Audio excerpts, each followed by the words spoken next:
Doctor बाबा साहब अम्बेडकर जी ने 21 साल बौद्ध धम्म का गहरा अध्ययन करके 14 अक्टूबर 1956 में नागपुर में अपने लाखों अनुयायी के साथ बौद्ध धम्म की दीक्षा ली।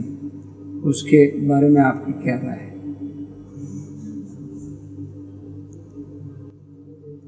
बहुत महत्वपूर्ण काम किया, ऐतिहासिक काम किया। लाखों की संख्या में, बल्कि कहें करोड़ों की संख्या में समाज का एक ऐसा अंग जिसे सदियों से, सहस्त्राब्दियों से दबाया ही दबाया गया, इस व्यक्ति ने उन्हें ऊपर उठाया, उनमें स्वाभिमान जगाया, उनकी हीन भावना दूर की, स्वावलंबी बनाया। साधारण बात नहीं है। बाबा साहब जैसा ही कोई सबल व्यक्ति ये काम कर सकता था, दूसरा कोई नहीं कर सकता। इसके लिए बाबा साहब के प्रति कोई भी समझदार व्यक्ति होगा तो उसके मन में श्रद्धा का भाव जागेगा, गौरव का भाव जागेगा।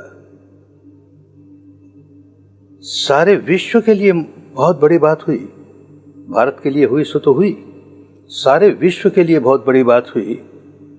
विश्व में अनेक क्रांतियां हुई, फ्रांस में क्रांति हुई, रूस में क्रांति हुई, चीन में क्रांति हुई, और जितनी भी क्रांतियां हुई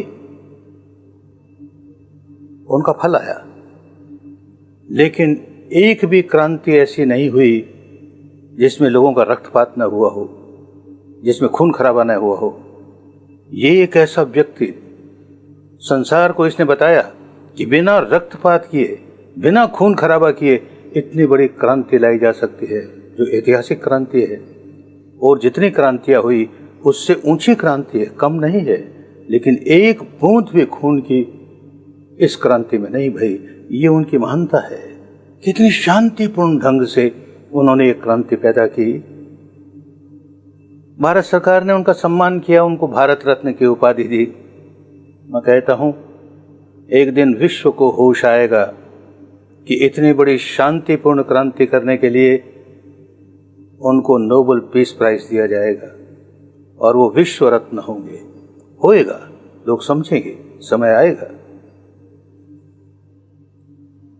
एक बात जो ये कही गई कि बाबा साहब ने 21 वर्ष तक बुद्ध की शिक्षा का गहन अध्ययन करके लोगों को इस ओर मोड़ा, ये सत्य तो है, पूरा सत्य नहीं है, अधूरा सत्य है। बाबा साहब जैसा मेधावी व्यक्ति, अध्ययनशील व्यक्ति, भारत का कोई दूसरा राजनेता इस पीढ़ी का, पिछली पीढ़ी का, उनके जितना शिक्षित नहीं, एक भी नहीं हुआ। तो उनकी ये विशेषता है, वो केवल बुद्ध की शिक्षा का ही गहन अध्ययन करके नहीं रह गए। उन्होंने भारत की और भारत के बाहर की धर्म के नाम पर जितने संप्रदाय थे, उनकी सबकी शिक्षाओं का गहन अध्ययन किया, विस्तृत अध्ययन किया, और फिर अपनी पैनी तुलनात्मक दृष्टि से देखा, यही सबसे अच्छा है। बुद्ध की शिक्षा ही सर्वोपरि है, यही सर्वश्रेष्ठ है। तब चुनाव किया। केवल एक इसी का अध्ययन करके चुनाव कैद कर दिया, ऐसा नहीं। अनेकों का अध्ययन करके फिर निर्णय किया कि यही रास्ता सबके लिए सबसे अच्छा है।